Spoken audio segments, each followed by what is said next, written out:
شروع اللہ کے نام سے جو بڑا مہربان نہایت رحم کرنے والا ہے۔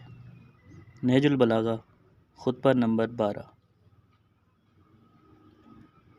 جب خداوند عالم نے آپ کو جمل والوں پر غلبہ عطا کیا تو اس موقع پر آپ کے ایک صحابی نے آپ سے عرض کیا کہ اے میرا فلاں بھائی بھی یہاں موجود ہوتا تو وہ بھی دیکھتا کہ اللہ نے کیسی آپ کو دشمن پر فتح و کامرانی عطا فرمائی۔ تو حضرت نے فرمایا کیا تمہارا بھائی ہمیں دوست رکھتا تھا؟ اس نے کہا ہاں۔ تو آپ نے فرمایا کہ وہ ہمارے پاس موجود تھا، بلکہ ہمارے اس لشکر میں وہ بھی اشخاص موجود تھے جو ابھی مردوں کی صلب اور عورتوں کے شکم میں ہیں۔ عن قریب زمانہ انہیں ظاہر کرے گا اور ان سے ایمان کو تقویت پہنچے گی۔ اس خطبے میں امیر المومنین علیہ السلام فرماتے ہیں کہ اگر کوئی شخص اسباب و ذرائع کے ہوتے ہوئے کسی عمل خیر میں کوتاہی کر جائے تو یہ کوتاہی و بے التفاتی اس کی نیت کی کمزوری کی آئینہ دار ہوگی۔ اگر عمل میں کوئی مانع صد رہ ہو جائے یا زندگی وفا نہ کرے جس کی وجہ سے عمل تشنہ تکمیل رہ جائے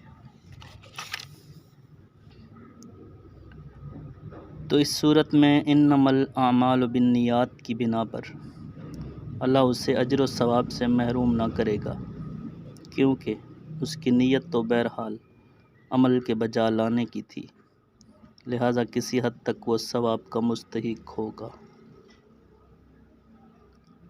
عمل میں تو ممکن ہے کہ ثواب سے محرومی ہو جائے، اس لیے کہ عمل میں ظاہر داری دریاکاری ہو سکتی ہے، مگر نیت تو دل کی گہرائیوں میں مخفی ہوتی ہے، اس میں نہ دکھاوا ہو سکتا ہے اور نہ ہی اس میں ریا کا شائبہ ہو سکتا ہے، اور وہ خلوص، صداقت و کمال صحت کی جس حد پر ہوگی، خواہ عمل کسی مانع کی وجہ سے نہ ہو سکے، بلکہ اگر موقع و محل کے گزر جانے کی وجہ سے نیت و ارادہ کی گنجائش نہ بھی ہو، لیکن دل میں ایک تڑپ اور ولولہ ہو تو انسان قلبی کیفیات کی بنا پر اجر و ثواب کا مستحق ٹھہرے گا۔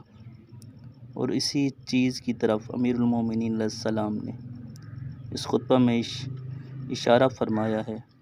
اگر تمہارے بھائی کو ہم سے محبت تھی تو وہ ان لوگوں کے ثواب میں شریک ہوگا جنہوں نے ہماری معیت میں جام شہادت پیا۔